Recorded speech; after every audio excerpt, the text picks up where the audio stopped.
আজকে 12 মার্চ।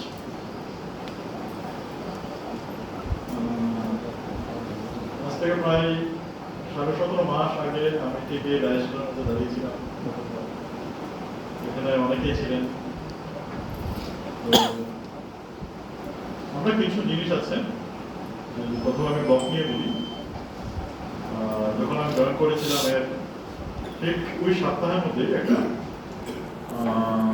মনুষ্য সৃষ্টিকারী বিপর্যয়, যেটাকে বলা হয় ম্যানমেড ডিজাস্টার, আমাদের প্রথম তরফে হচ্ছে। তো লোকে জয়েন করে কাজ করাচ্ছে, সেই ডিজাস্টার ম্যানেজমেন্টটা বেশি করতে হয়েছে। সেটা করতে করতে 3 থেকে 4 মাস হয়তো কেটে গেছিল একটা লের মধ্যে। অনেক report, security, confidential file move হয়েছে। তারপর এই 3-4 মাস পরে আসল যে কাজটি, পঞ্চায়েতের কাজ, সমিতির কাজ, রেগার কাজ, টিআরএলএম এর কাজ, স্বচ্ছ ভারত মিশনের কাজ, ডেভেলপমেন্ট কাজ, আমরা এই নিত্য নতুন কাজগুলো থেকে আমাদের যেটা প্রায় 2025 জানুয়ারি বা ফেব্রুয়ারি। তো সেই সময় থেকে যখন আমরা যাচাই করি, আমরা দেখেছিলাম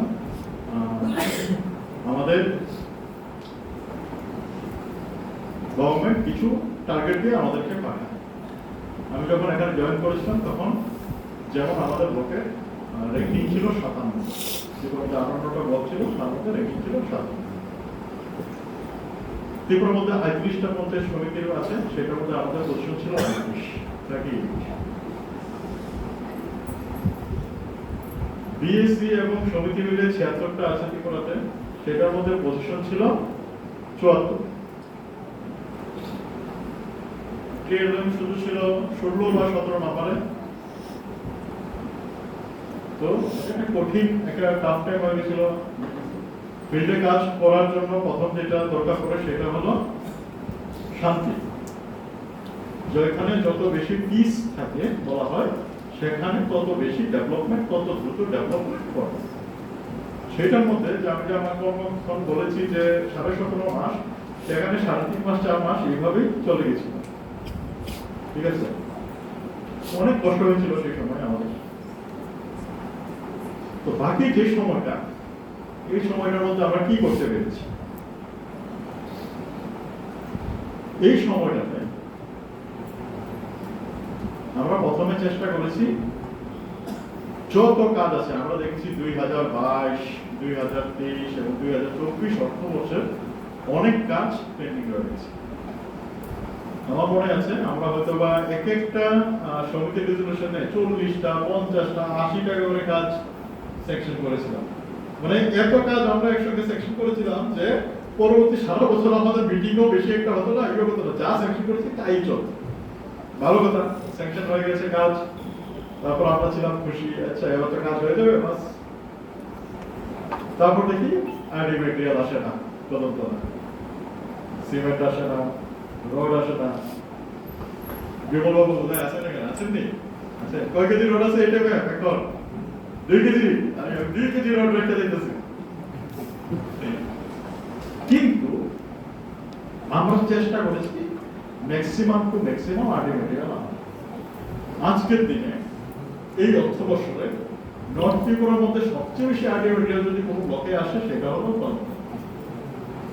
আমরা কলম করা কাজও করেছি অনেক। কাজ যে করেছি সেটা কি প্রমাণ? প্রমাণ লাগে তো না?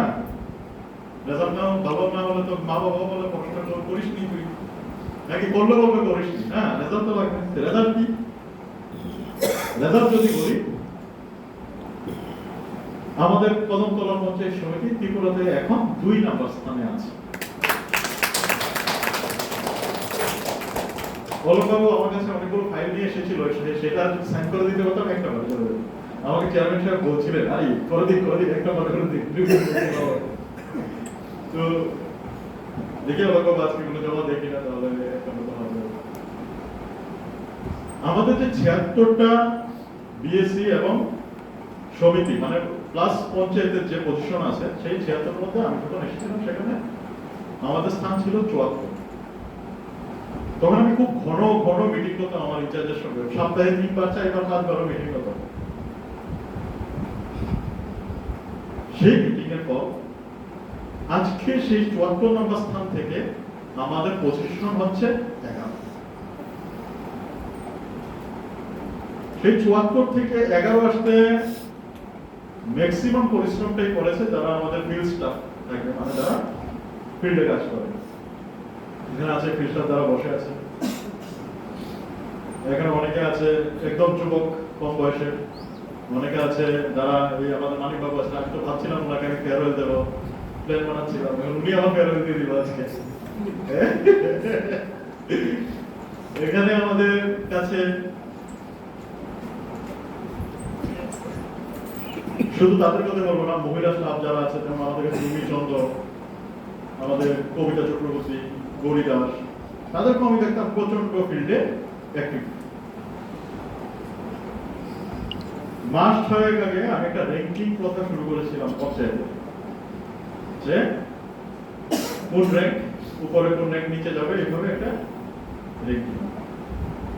এখন আমার সেই র্যাঙ্কটা পাবলিশ করতে হয় না, সবাই বেস্ট পারফর্মিং হয়ে গেছে। আমি বলেছিলাম যদি সবাই 95% ক্রস করে নেয়, 95 ক্রস করলে আর 5 সেকেন্ড বলে লাভ নেই না। এর মধ্যে 8 জন তো আছে যারা কাছে কোথাও অনেক মধ্যে যাচ্ছে না, তাদের কাছে এখন কোনো টাকাই নেই, 100% এক্সপেন্ডিচার করে বসে আছে। এখন আমরা আর্মি ম্যাটেরিয়ালের অভাবে ভুগছি না, নাই 2 কেজি মেটেরিয়াল মডেল আছে তো গেল।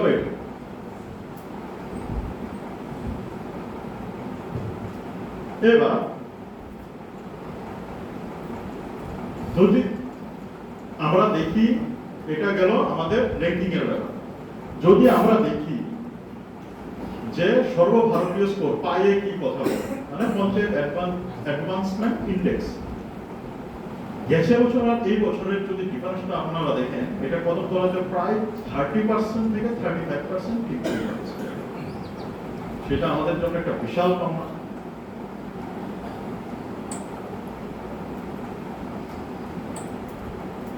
হয়তোবা কিছুদিনের মধ্যে গোটা সেন্ট্রাল টিম আসবে, বিভিন্ন পথে ভিজিট করবে।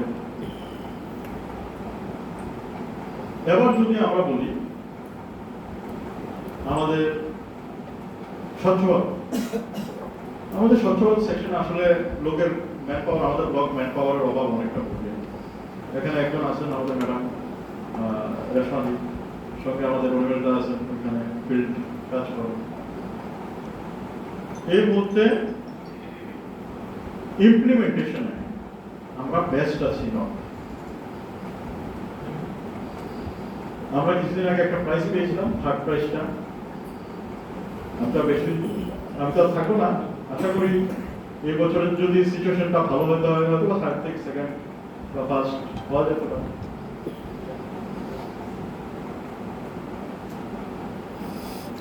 যদি আমরা দেখি প্রধানমন্ত্রী আবাস যোজনা থেকে,